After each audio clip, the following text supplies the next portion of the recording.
राधे कृष्णा आप सभी को। कल हमने माघ मास महात्म्य के अध्याय 13 में सुना वशिष्ठ जी राजा दिलीप को माघ मास के स्नान का फल सुना रहे थे, जिसमें वो गंधर्व कन्याओं का प्रसंग सुना रहे थे। अब आगे माघ महात्म्य अध्याय 14। ऋषि पुत्र अग्निप के अंतर ध्यान होने के बाद सभी गंधर्व कन्याएं काम से पीड़ित होकर विलाप करती हुई बहुत देर प्रतीक्षा करके अपने घर लौट आईं। जब घर में आईं तो उनकी माताएं उनसे पूछने लगी कि आज वापस आने में इतना विलंब तुमने क्यों कर दिया। तब कन्याओं ने कुछ उदासी से कहा कि हम किन्नरियों के साथ क्रीड़ा करती हुई सरोवर पर थी, इसलिए ही विलंब हुआ। और उसके बाद सब बोली कि आज हम थक गई हैं और जाकर लेट गईं। इसके पश्चात वशिष्ठ जी कहते हैं कि इस प्रकार सभी कन्याएं अपने मन की पीड़ा को छुपाकर विरह की मारे लेट गईं। उन्होंने घर में आकर किसी प्रकार का कोई क्रियाकलाप नहीं किया। वह रात्रि उन सबकी एक युग के समान बीती। सूर्य नारायण के उदय होते ही वह कन्याएं अपने आप को जीवित मानती हुई अपनी माताओं की आज्ञा लेकर दोबारा गौरी पूजन करने के लिए उसी सरोवर पर गईं। उसी समय वह ब्राह्मण भी स्नान करने के लिए सरोवर पर आया। उसको देख सभी कन्याएं बहुत प्रसन्न हो गईं और चहचहाने लगीं। सभी कन्याएं मिलकर उस ब्रह्मचारी के पास चली गईं।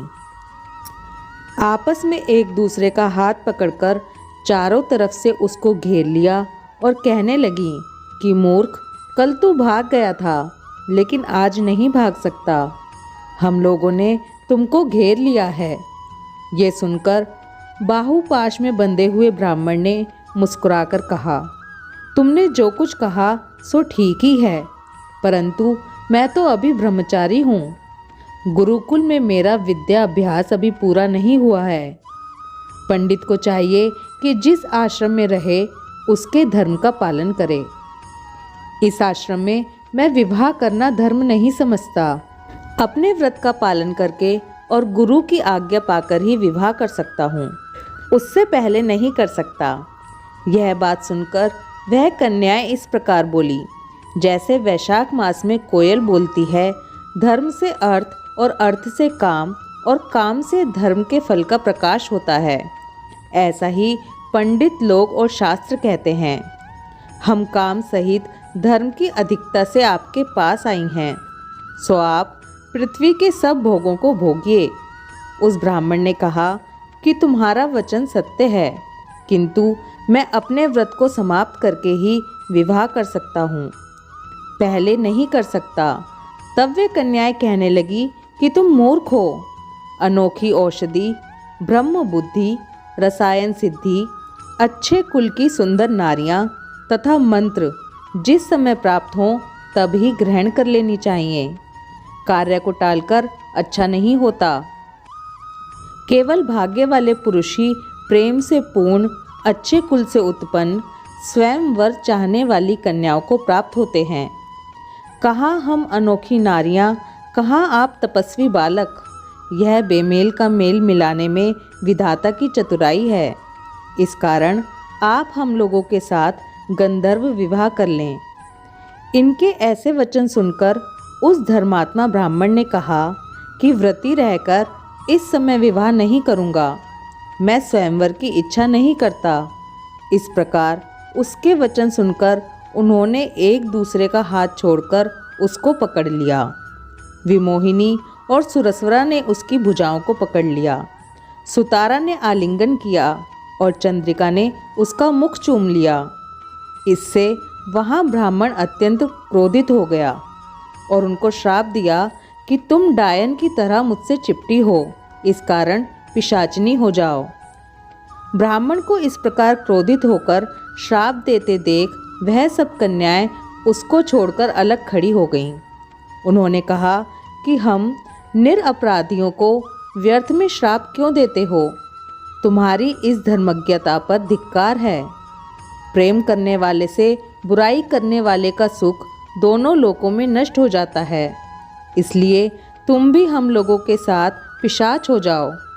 तब वे आपस के क्रोध से उस सरोवर पर पिशाच पिशाचिनी हो गए और अपने कर्मों को भोगने लगे। वशिष्ठ जी कहने लगे कि हे राजन, इस प्रकार वह पिशाच पिशाचिनी उस सरोवर के इधर उधर फिरते रहे। बहुत समय पश्चात मुनियों में श्रेष्ठ लोमश ऋषि पौष शुक्ल चतुर्दशी को उस सरोवर पर स्नान करने के लिए आए।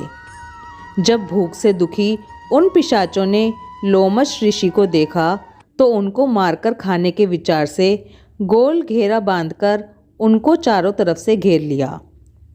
तभी वहाँ उस पिशाच रूपी ब्राह्मण पुत्र अग्निप के पिता वेद निधि ब्राह्मण भी पहुँचे।